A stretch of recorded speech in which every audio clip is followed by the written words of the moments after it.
All right. So this next speaker, he gave up the name already, is somebody that you've heard a lot of and heard a lot from in the Facebook group. Probably 3/4 of this room are his coaching students, because this man has single-handedly done more coaching calls than all of the other coaches combined. I've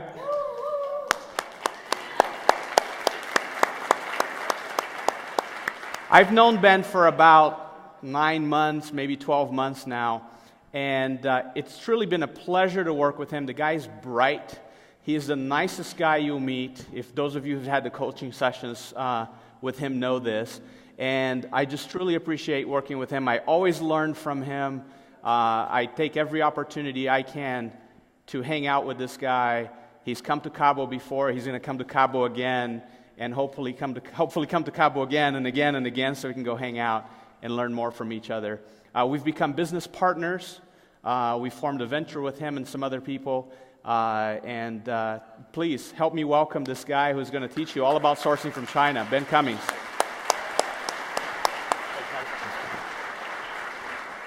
Hey, ASM Masters, how you guys doing? Good? Cool. So I was once doing a seminar, and when you're speaking, you get really pumped up, and you literally don't have to go to the bathroom while you're speaking. So I was desperate for a break at one point, and I had my lav mic on, and I went to the boys' room. And so I remember getting back in a room, and I had some clients go, Ben, we sort of heard what was going on. So anyway, so how many of you have considered going to China, but something held you back, just by a show of hands? And how many of you that didn't raise their hands are lying? So this short training is going to be basically advanced tactics for getting rock bottom prices from China, even if you're a scaredy cat. Because if there's one thing I've observed doing all these consults, and it's been just a great pleasure to talk to so many of you, and some of the progress you guys are having is really mind-boggling too.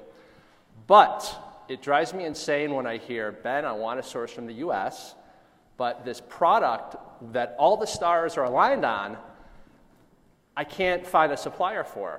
So, what I usually tell that person is, okay, do you have an iPhone? Yeah, I have an iPhone. Okay, do me a favor, flip it over. What does it say? And it says, designed in Cupertino, California, but made in China. Okay, so if it's good enough for arguably the most successful cash-rich corporation on planet Earth, maybe it's good enough for us, yeah? So there's this craft store called Michael's Arts and Crafts. It's a huge chain. If you go in there, literally every single item probably, except for the candy right near the cash register, is made from, yeah, I'll help you with the slow ones, China. So, there's really no reason to be scared of China. So maybe we didn't know any better, but I started with China. From my experience, to source in the USA, again, this is my personal experience, it's very challenging to get U.S. manufacturers to email me back, to call me back, and I'm like, guys, I have, a stack of cash here, I want to spend it with you. I've had the exact opposite experience sourcing from China. I found that the Chinese are very money motivated, and here's the ironic thing, at least from my experience. Okay, so if you're doing a Google search, right, and ideally we'd love to source from the USA, what safety net do you have that you're not going to be scammed just randomly finding a U.S. manufacturer on page 21? You have no safety net, yeah? But yet everyone's worried about getting scammed from China. But if you use Alibaba and you select certain certifications that these companies have paid thousands of dollars for, sometimes for 6-7 years, is that not way more of a safety net going overseas than just a random Google search to find USA suppliers, yes or no? Okay, so let's go over a couple things here. So the big advantage to going to China is what? The big fat profit margin. This is a margin business. Stuff goes wrong every time I place an order, i.e., this last time we ordered, I don't know, something like 38 cases, and FedEx on the way to delivering this to our quality inspection warehouse, and I'll talk about how I set all this up, they just decided to beat the living crap out of one whole case. Now, if my margin was really, really slim, that could have been my profit margin literally for 38 cases worth of an order.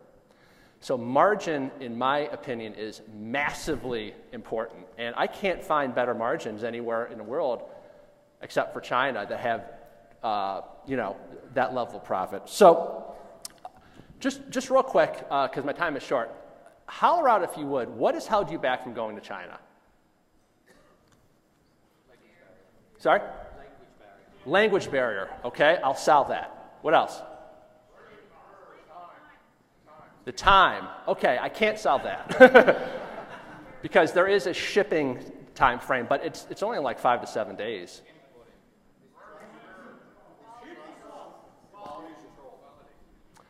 I wish I could have heard a single one of you. I didn't know.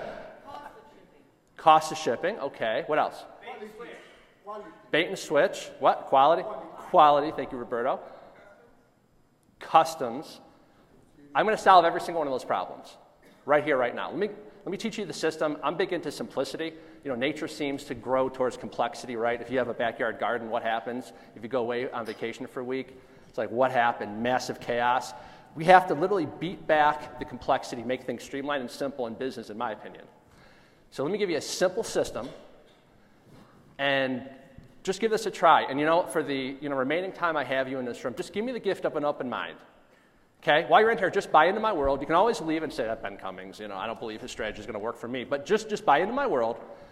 I will also tell you, we use this every single day and get consistently great results. And I have talked to so many of you, and I know the prices that you've been quoted. We get way better prices quoted because of this system. All right, so you guys ready to learn it? Yeah. Cool. Step 1, Alibaba. Again, I keep things simple. Okay, so you just have to register for a free account. When you register for a free account, you can type in any keyword you want. It's going to be the same keyword that you think people are typing into Amazon for the product that you're looking to target, yeah? Okay, so, hummingbird feeder. You type the same thing into Alibaba. There's 2 things, not 3, 2 things you need to check off in Alibaba from my experience. The first is the gold supplier checkbox, and the second is the on-site check. The third that I would not recommend you select is the assessed supplier, because from my experience, that's too many certifications, too much of an expense, that what happens is if you also select assessed suppliers, you're only going to be dealing with really large companies that aren't going to be interested in us just ordering 500 units at a time. You guys with me?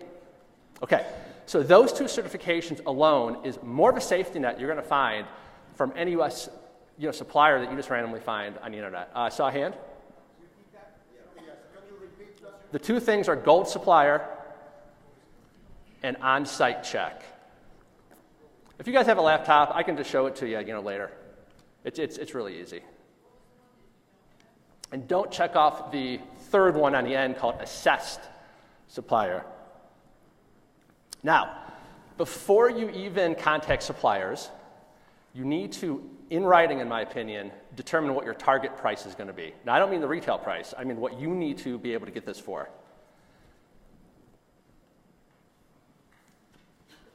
All right. So how do you figure that out? Wilson wrote a phenomenal free PDF. I don't know what it's called, but it's something like how to figure out what your profit margin is. And it's really, really good. And that's what we do. So what do? We look at all of the listings in Amazon. And I use a program called azonsellertools.com. Yeah, it's killer tool. And what it does is it gives, with one click of the button, it'll bring up the top 20 listings, say for hummingbird feeders. It'll tell me what the BSRs are on one screen for all of those, yeah? And at the bottom, it gives me price summary, price bands, price ceilings and floors, okay? And how those prices affect bestseller rank. So it shows you, okay, approximately, let's say, I'm just making this up, between $22 and $40, it better be in that price range.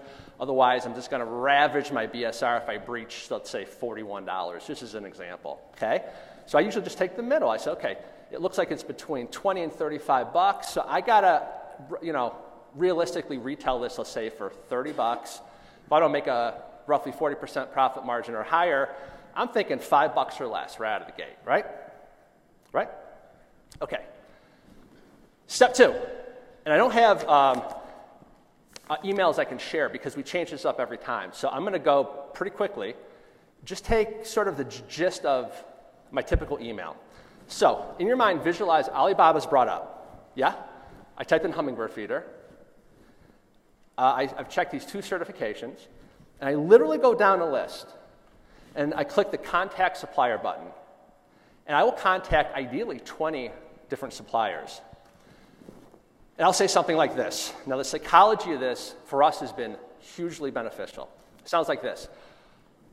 We are considering expanding our product line into blank hummingbird feeders. We are a large volume buyer and a repeat buyer. That's like crack cocaine to them. We are a large volume buyer and a repeat buyer. We are contacting several other manufacturers in the blank business, hummingbird feeder business. However, we need a lower than normal initial test quantity so we can evaluate you based on your speed and your quality. When I've used that one-liner, I've never had somebody challenge me on a really, really low initial order because it's a takeaway. So the verbiage is, we need a lower than normal initial test quantity. Okay, see the psychology in that? It's not like, I just bought a course, I'm broke, I can only afford 200 units, I'm brand new at this, what do you think? We're taking the opposite approach. We don't need you. We're contacting a number of you. You all manufacture virtually identical products. We need to judge you based on your speed and your quality. And that's pretty much the exact verbiage I use for that part. Excuse me.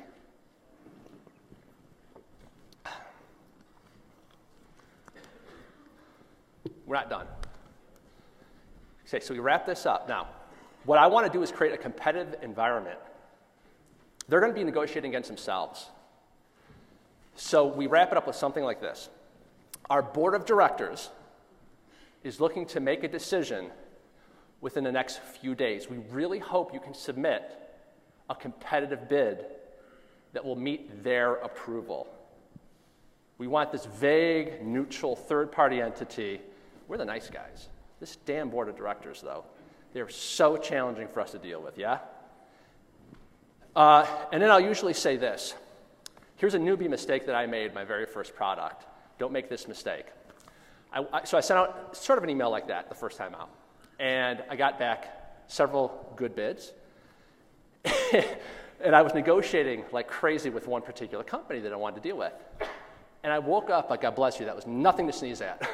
I woke up one morning and I was like, oh my God, I didn't have them quote shipping. I knew I was screwed. My board of directors would like to know what the estimated shipping is to the USA, and of course they padded the living bleep out of the shipping price. So in my first upfront email, I always say the following. Please also include estimated shipping by air to the USA. If they need more, if they want to know the state and the zip code, great. But I find they'll just give you an estimate. Because I don't want them to pull that towards the tail end of my negotiations and then try to make up margin that way. I want it right up front. I want it part of that negotiation, yeah? Yeah. Okay, so now here's what happens. You're going to get several people that will submit bids. Any that don't play your game, I don't even deal with. Why? I don't know if you've known. So I live in Rochester, New York, which is about 6 hours from Manhattan. I have family that live in Manhattan. And if you ever tried to wave down a cab, and they kind of blow right by you. If you're in New York, you're like, there's 500 right behind them. Who cares? Next. That's how I look at this game. If I have 3 people are like, we will not accept your low minimum order, it's like, next. When you're doing these Alibaba searches, there's literally too many of them for me to even contact. I remember I was doing one search, I'm not kidding, it was something like 15 pages of like 20 suppliers each. They're going to play my game. There's a fewer number of us, lots of them, that gives us massive competitive leverage, okay? Now, so they submit the bids. Right away, you'll see those that have good, fast communications, yeah? and those that have hideous communications. What do you think my approach is just based on that? Tons of them, one of me. Why deal with the hideous communicators? So I know one of your concerns is, what about the language barrier? It is comical, the emails you'll get back. The English isn't so good, but it's amazing how many of them have geared their entire organization around English speaking. So really, that's your own objection. That's not a real objection that happens in the real world. I've encountered that maybe once. Maybe Emily's encountered it a couple times, but we just don't deal with that sales rep if that's the case. Again, lots of them, one of us. So they submit the bid. Here's what we do. We've got to maintain a psychology. We have what we call the rule of 3. We're going to reject their bids 3 times in a row, even if it's against your every fiber of being. Like, I remember I got this one bid back just from my first initial email, and I don't remember the exact numbers, but let's say my target price was $4. They came in at like $1.25. We want to do the happy dance. But what happened? Okay, let's say you're selling your car. Okay, let's say you have a car, and somebody comes sees it, and they say, how much? And you're like, $3,000. And they say, I'll take it. What are you thinking? Damn! I should have said $4,000. Now, what happens when you say yes right away? You make them think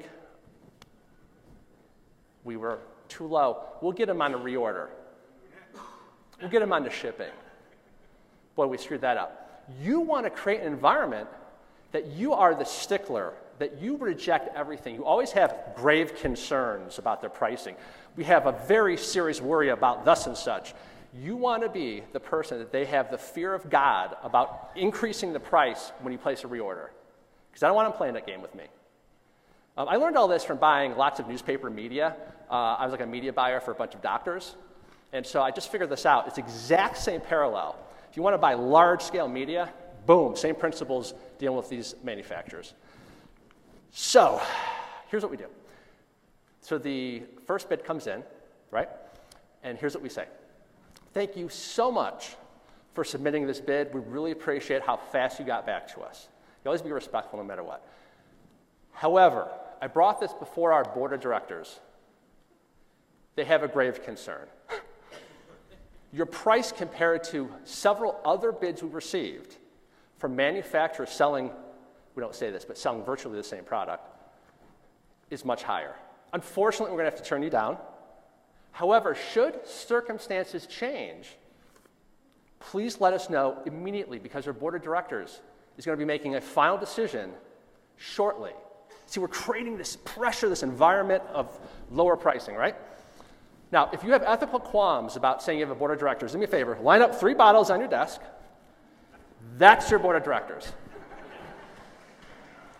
All right.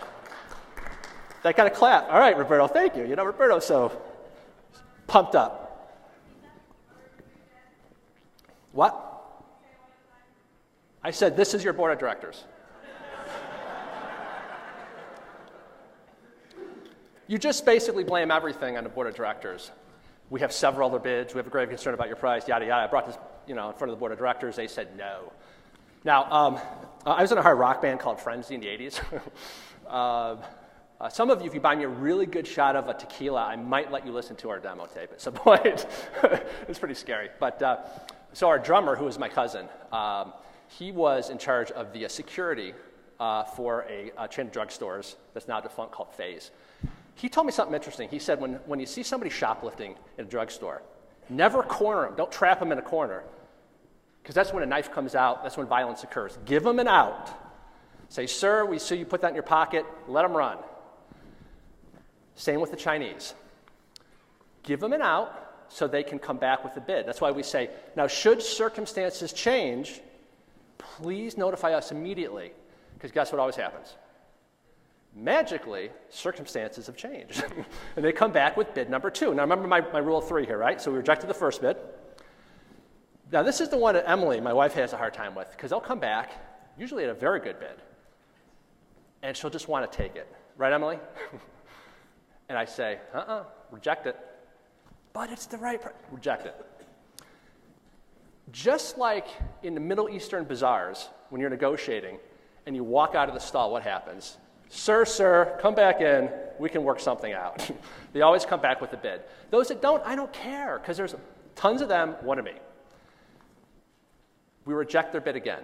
Sorry, we really appreciate you working with us. You're still too high.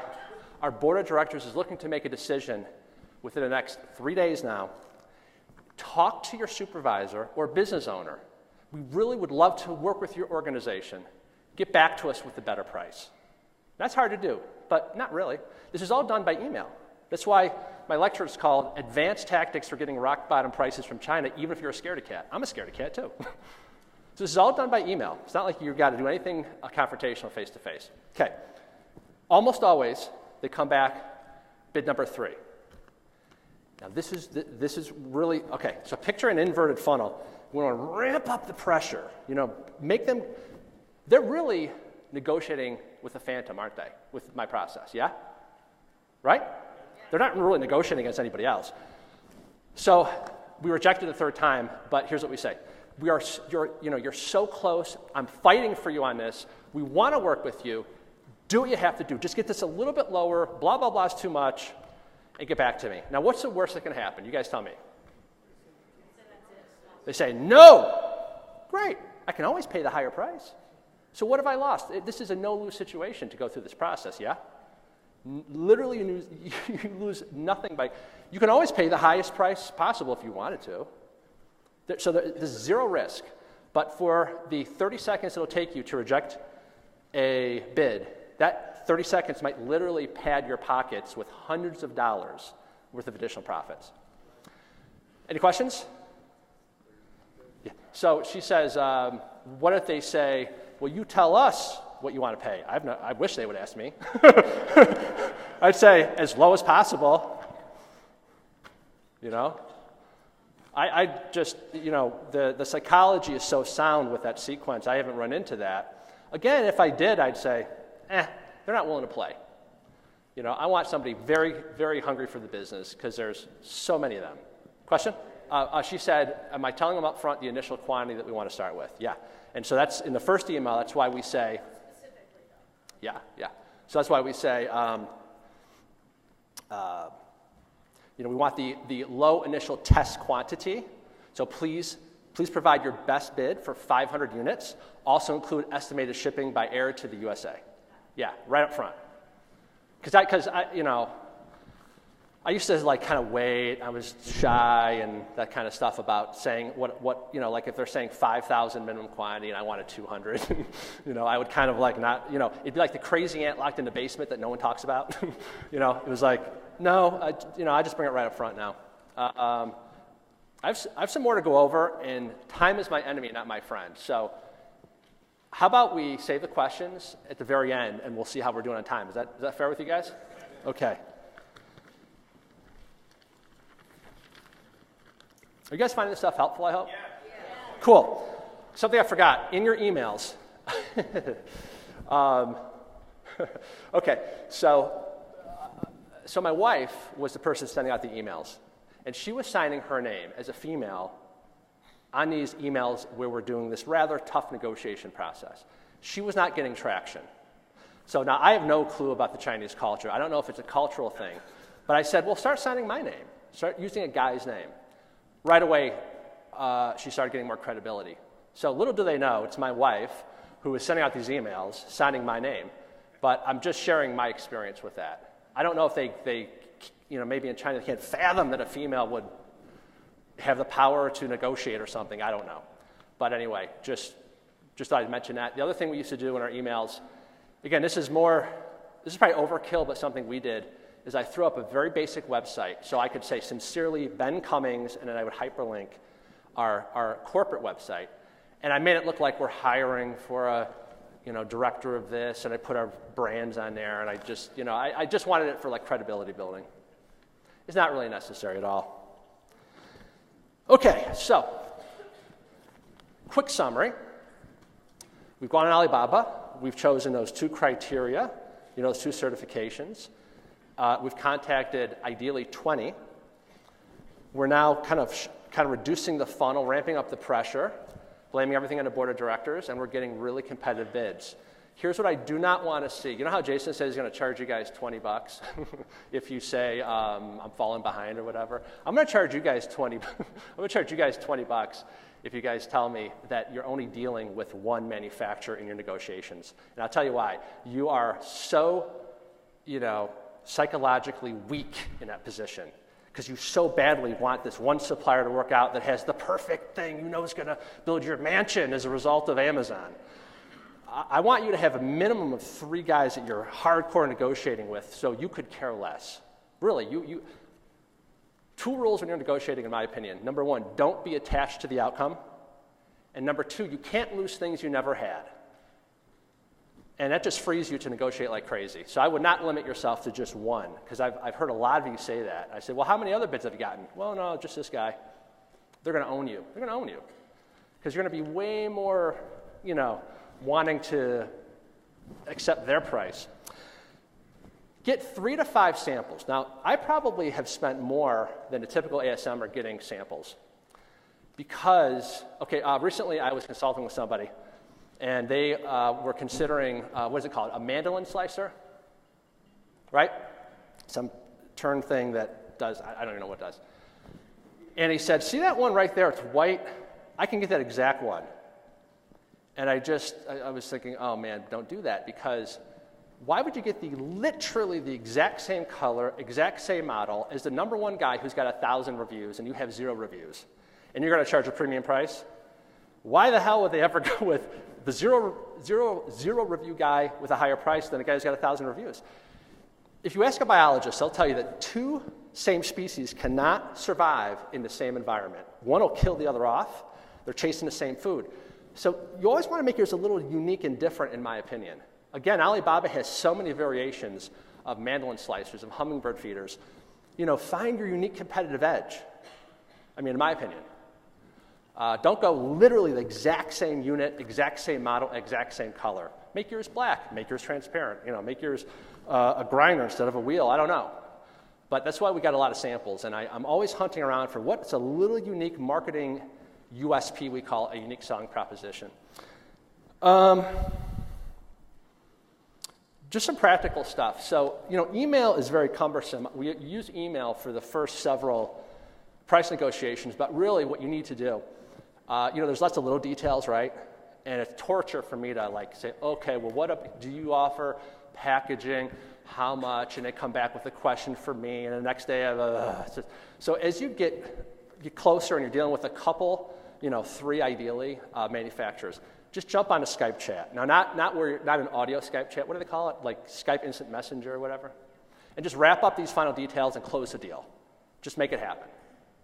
Okay? So here's my advice for you, and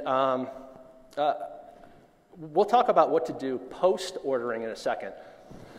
But how many of you have a little bit more confidence now about going to China, just by show of hands? Oh, that's awesome. Okay. How many of you are still, frankly, scared of the process? Be honest. Oh, okay, that's cool. Not as many. Here's what I suggest you do. Let's say your main product is a hummingbird feeder. Don't test out my system on a hummingbird feeder. Type in rat traps. Something you have no intention of doing, you have no emotional investment on, you're not attached to the outcome, and practice my whole system. That way, you know how you're worried, well, what if I do the Skype instant messaging and they throw me a zinger, they ask about OEM. Well, there's something called Google. Just type it in real quick. But you can, kind of sharpen your teeth on the whole process by just practicing a couple times. And I really suggest send out 20 emails, because you're not going to go into rat trap, so who cares what happens? You can go nuts. And then, I would Skype with 2 or 3 of them, and you'll be like, oh, this is no big deal. And you won't be a scaredy cat about China anymore. All right, let's talk about post-ordering. Squeaky wheel. If you're making notes, definitely write down squeaky wheel, because I want to be the squeaky wheel in their organization.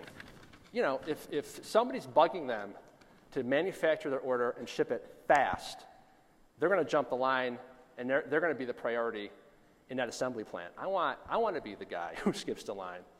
So my wife and my team, we have a tickler system where once a week, and we're not annoying about this, but we'll say, how's it going?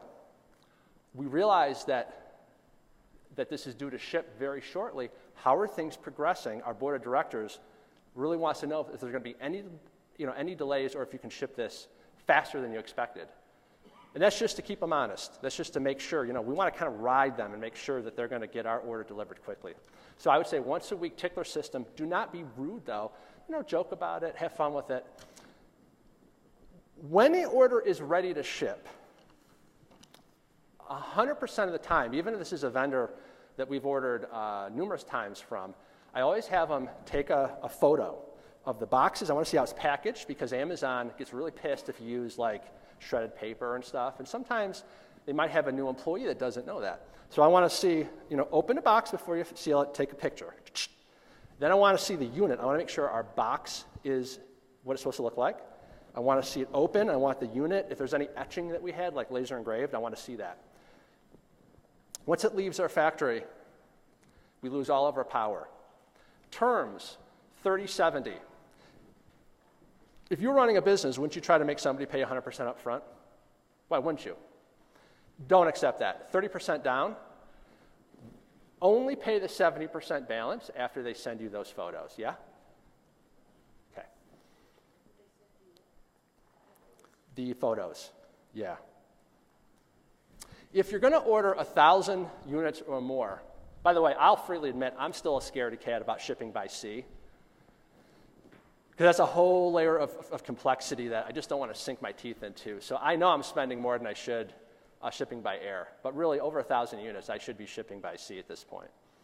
But if you're going to ship over 1,000 units or more, do you know there's a service that for, I think it's like $110 total.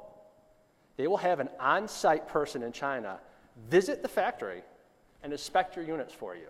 The website is inspectgoods.com. Has anybody used them? Inspectgoods.com. Now here's what we do. So when our shipment's ready, they take the photos, yeah? And then I don't ever have them shipped directly to Amazon. One of my favorite books is called The Richest Man in Babylon.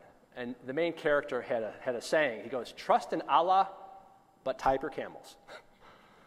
I don't feel comfortable having my factory shipped directly to Amazon. So I use a go-between called FBA Inspection. By the way, I'm not getting any compensation for any of these resources that I'm mentioning. I just love these guys. It's FBAinspection.com. They charge me $10 a box, so they rip open a box, they inspect the units. They will attach the FK SKU or FN SKU labels for 15 cents each as opposed to 20 cents each on Amazon. Okay? Saves a little time, but the big advantage to this is I found that when I have Amazon attach those FN SKUs, it will usually delay my units from actually being sellable on Amazon. But when they're delivered with those on there, it gets into the system much quicker from my experience. So you save a little bit of money by having them attach the labels, and it gets into the system faster, and they inspect every single unit. So workflow-wise, though, we still need to get it to Amazon, correct? So they will then attach the discounted UPS labels for me onto the boxes. That's part of the cost. So they inspect it, they attach the little SKU that Amazon needs, do it real quick. Their turnaround time is usually about a day. They ship it off to Amazon, and I just email them the PDF of the UPS labels right to Amazon, and I don't have to have tons and tons of boxes coming to my home. I have peace of mind. Now, why use them? Here's why. Because Amazon, in theory, what should they do if they see a slightly damaged box? They should take it out of the system. What happens in the real world? Real world is, if you ship directly to China, they're going to ship that slightly damaged box that you would, if you owned a retail store, you'd never sell it, but they'll ship it, and you don't get a one-star review. My unit looks slightly damaged, or was this used, or what the heck? So for me, it's worth that little bit of peace of mind to avoid those one-star reviews. Would you guys like to know, in order of worst, most damaging shipping option to the best? From my experience, this is the order. UPS, least damage. FedEx, rather hideous. DHL, it looks like they kicked it down the street through mud. That's been my experience. So another word about shipping by air. So you always want to use the factory's UPS or FedEx account, never yours. I'm a big tennis fan. I play a lot, and a guy that I play tennis with, he, for like 15 years, has been importing over $2 million a year from China. And I said, oh, awesome. Hook me up with your contact at FedEx. He goes, well, what are you paying? And I looked it up. He was aghast. The rates that I was getting from a teeny tiny order compared to this guy who's doing $2 million, he couldn't believe it. He was pissed. He called up his rep. The rep told him, sorry, it's part of the business culture in China that we're giving much more competitive rates to the factories in China than you will get or that Europeans will get. What's the rule? Use their shipping account, and you'll get it massively cheaper. I saw somebody post on ASM Masters. They were in a panic mode. They said, I got shipping back. It was $4,000. Well, that's because you quoted it as a newbie through your own FedEx shipping account. Use theirs. It'll probably be $800. Here's a rule of thumb. Let's just talk reality. I found that if I'm going to pay $3 a unit, I typically am going to pay $3 for shipping, just as a rough rule of thumb. So double whatever your per unit price is, and that will cover your shipping. Okay? So is it all about price, though? Let's say you have 3 reps that you're dealing with. One you just know is going to bat for you. They're getting back to you. Their English is great. They want the business. Is it worth an extra 10 cents per unit? To me, it is. So I'll just leave that at there. And let me just wrap up by saying, if you want to be successful, in my opinion, long-term in this business, this is a core competency you have to learn. No avoiding this. Because if you can source and get rock-bottom prices, that buys you margin that you can then spend on more aggressive advertising, on Facebook advertising, things like this. You have got to master this skill, in my opinion. And by the way, the same psychology applies to US manufacturers. So if you're dealing with supplements or skincare lines, same exact psychology, reject their bids. They tend to be a bit more sophisticated because of the nuances and the subtleties of English that they understand, the Chinese may not. But anyway, I just want to wrap up by saying, if I hadn't had Wilson and Jason pitch the living bleep out of me to buy ASM 2, I'm not sure where I would be right now with my career, with my income. I hate talking numbers. I have a lot of clients here that bought through my affiliate link. Thanks, guys. And they know I don't like to talk about what kind of numbers we're doing. I'm only sharing this so you guys know this business is real. My first product went live in January. We're just shy of making $60,000 this month. I opened up a second Amazon account 6 weeks ago. Got that up to $20,000 a month in sales. This is a real business, guys. If you want to start a McDonald's franchise, it's going to cost you $1 million, $500,000 down. If you want to start a practice, minimum of 50 G's, and you guys are griping about spending $2,000 on inventory, compared to every other business out there, this is a dream business. You don't have to have employees, and the scalability is unbelievable. So anyway, thanks, guys. Okay, question? Oh, okay. First, I want to say thank you. If it weren't for you, I wouldn't even know about ASM. So I'm one of your chiropractors, and thank you very much. Yeah, thanks. Quality. I get my product from China. I am having a quality issue. Okay. Probably because it's from China. What do you recommend as far as how do you deal with the quality issues? Okay, so remember I talked about how we do a Skype call or Skype chat to wrap up final details. We always request a PI, a purchase invoice, or PO, purchase order, because that lights a fire under the rear end to get things going. And contracts are worthless between the US and China. So I use that purchase invoice, that PI, like a contract. So there's usually a field, and I'll say, you need to add the following things on there. Number one, you're going to guarantee me that the quality of the sample is going to be the same material, same quality as the actual units I'm ordering. You're not going to substitute cheaper acrylic or what have you. Then I say the deadline is thus and such a date, or there will be some sort of a penalty. And then we have, hold on a second. Yeah, these are pretty important. Let me just tell you exactly what we put on there. My wife reminded me of this, and Number one, shipping deadline. Same quality as the sample.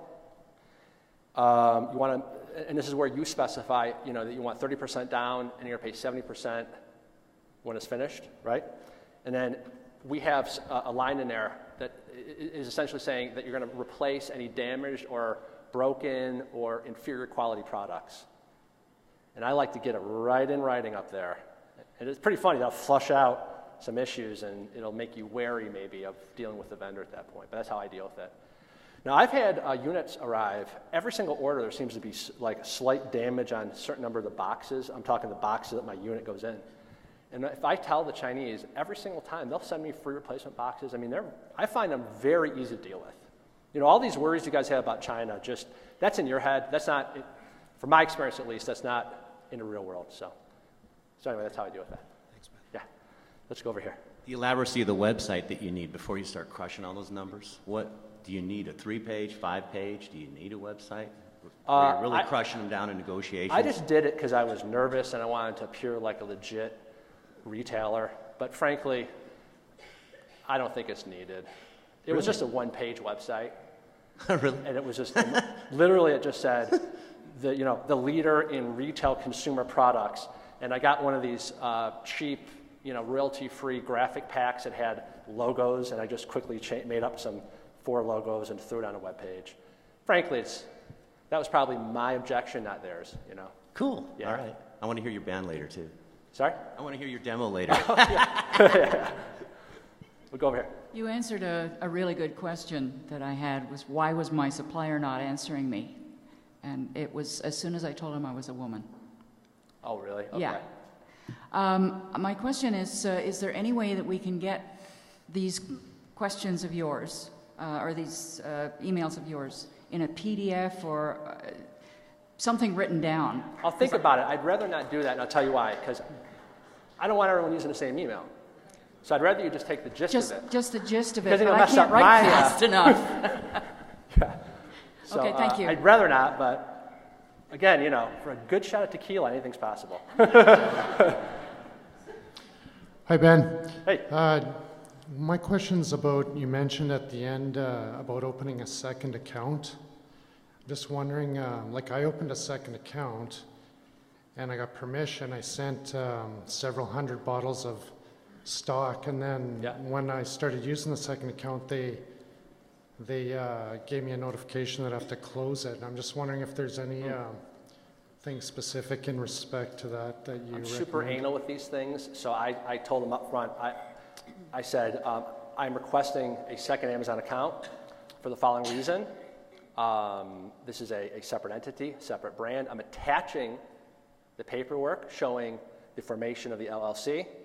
And also, we're sharing office space, so you're going to see multiple logins from the same IP address because we're trying to reduce our overhead, and we're going to use the same employees, but they're completely separate entities. So I was just very upfront with them, and I've had no issue. Yeah, because mine's the same situation pretty much exactly. Okay. It's 2 separate limited liability corporations. Yeah, the email, I can't remember, it's not the typical customer support, it's like seller performance. Yeah, seller performance, yeah. I'm sorry to hear that. Enjoying those guys lots. Yeah. But maybe if I Never send dull out moment, paperwork- right? Yeah. All right, thanks. Yeah, no problem. Hi. Hi. Question. On what part of the negotiations in the emails do you start talking about customization of your product, the private labeling, the labeling requirements? Do you wait until you've narrowed it down, or do you tell them that up front in the emails? It depends on a product, because certain products where that's not even a big issue, but there's other sort of scenarios where there's lots of customization, do you do the laser etching of your logo Right. on it, right? That kind of stuff. So I do it on a case-by-case basis, but the framework is the same. Okay. So should I just say, in the very first email that I want to all the 20 or 30, do I say, and I'm going to have this Well, you might private labeled? Okay, rather than just deal with a pure hypothetical, I'll give you one example that I remember. So they want to know, before they gave me my first quote, do you want your logo thing imprinted on the unit? And I just said, yes, please include that in your quote. Please submit your thing quickly, because we're getting bids from several other manufacturers. So we just kind of address the issue and then kind of repeat the theme. You're going to be in a competitive environment, so your price better be good. That kind of thing. Is that helpful? Mm-hmm. Okay. Yeah, I know, like a lot of those nitty-gritty things is when sometimes we'll unplug from the email sequence at a certain point and say, they have too many issues, let's just hammer this out on Skype. But it's the same psychology, though. Okay. Hi there. Hi. My question would be, you spoke about the price when negotiating. What about private labeling? Because when you order like 50, 100, 200, were you successful to private label, or you probably got generic samples without any logo? I'm not sure I understand. So are you talking about the samples that I got? No, first order. First order. You're saying like 200 units. And there is, I think, big possibility you won't get private label like logos on them. Oh, right. Or were you successful also doing that? I was. You was? I was. So they put logo on 200 units also? Well, Emily, do you remember how many our first order was? I don't think it was that low. Yeah. I've always been kind of gung-ho with my orders. I don't do like 100. But with 500, you could get the logo. Yeah. Because usually they say 2,000 is minimum or something. 2,000, well, wouldn't you? That's their opening negotiating position, right? When you guys type in anything on Alibaba, that's their opening negotiating position. That's the worst case you're going to pay.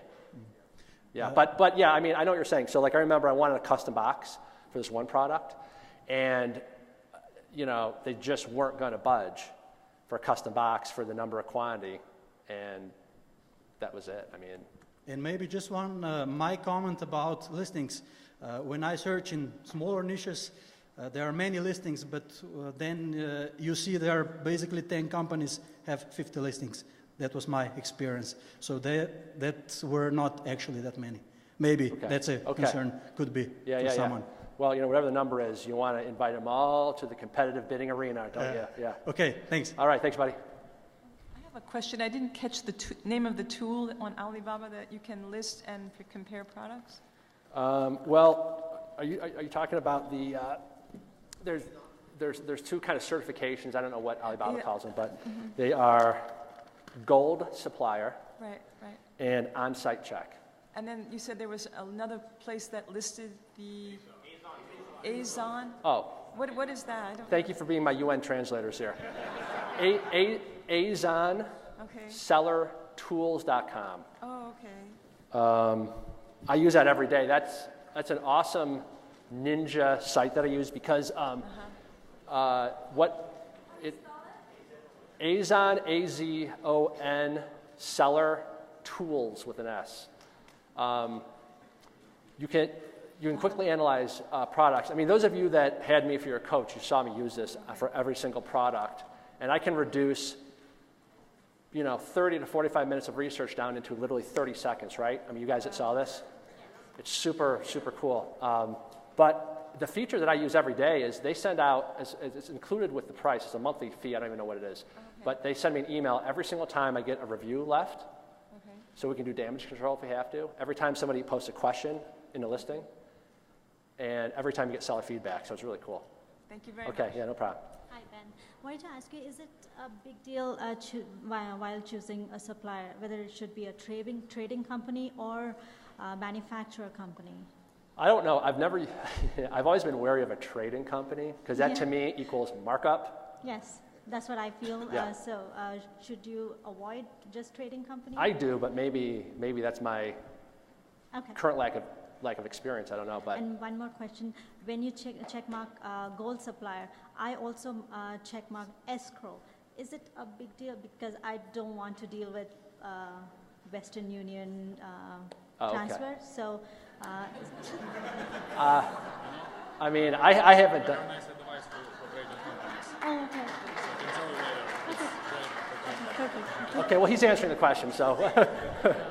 Hi, Ben. So Hi. My question is, you asked for the lower price, and then they come back with saying that they can lower the price, but they would take something out of the product, or would you still accept that? Oh no, I would say we have a grave concern. When I told our board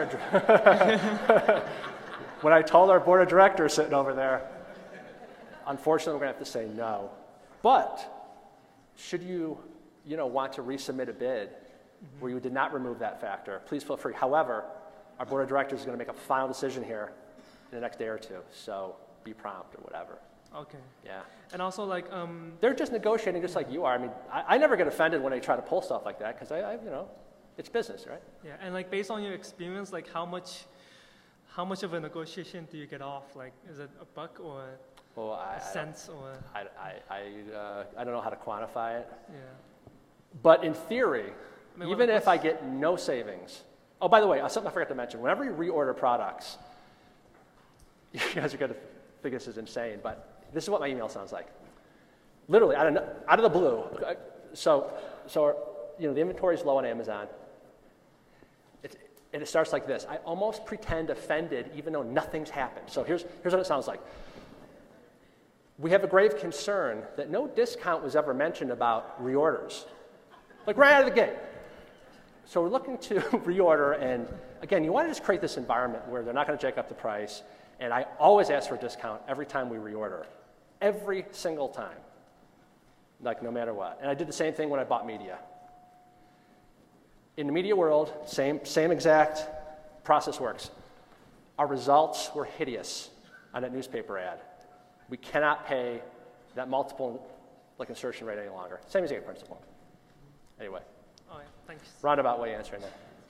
Hey, how are you? Hi, yeah. My question is, I bring in so many boxes by air, and I told to my wife we will bring container next month, you know, so my house is full, you know.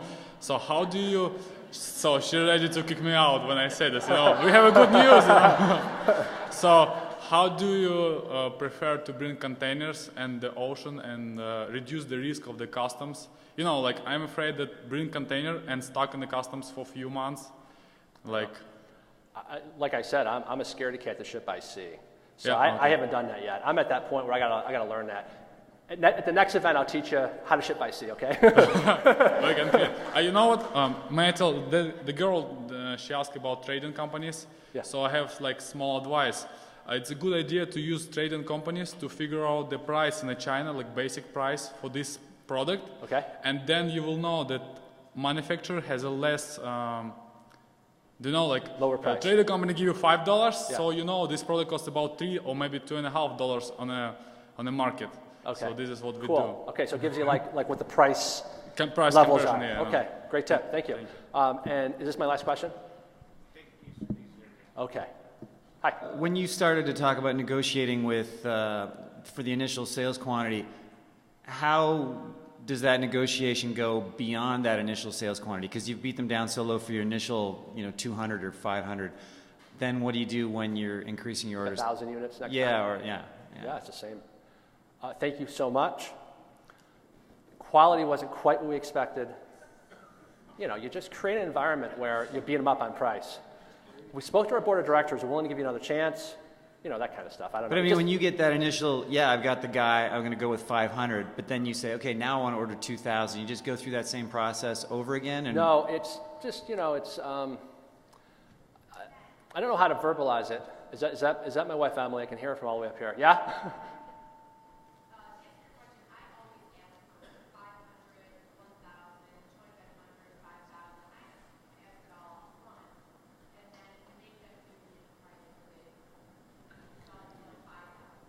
Okay.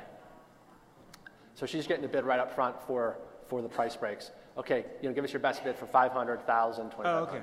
All right, great. Yeah. She's a real brains of the operation. I'm just a puppet regime. Yeah? Hey, I know you haven't done it yet. I'm setting up to bring in a container shortly, maybe a couple months. Have you had conversations with FBA inspection about that process? Are they useful for that? They don't do that. They don't do that, because I've heard people shipping right to Amazon, and that sounds scary. I know. Yeah. That's scary to me, too. Okay. Yeah, also, someone told me there might be someone back here who wants to ask a question and can't get to the microphone, so maybe we can accommodate him. Okay. Can you bring that mic to the gentleman, or the... We aim to please here.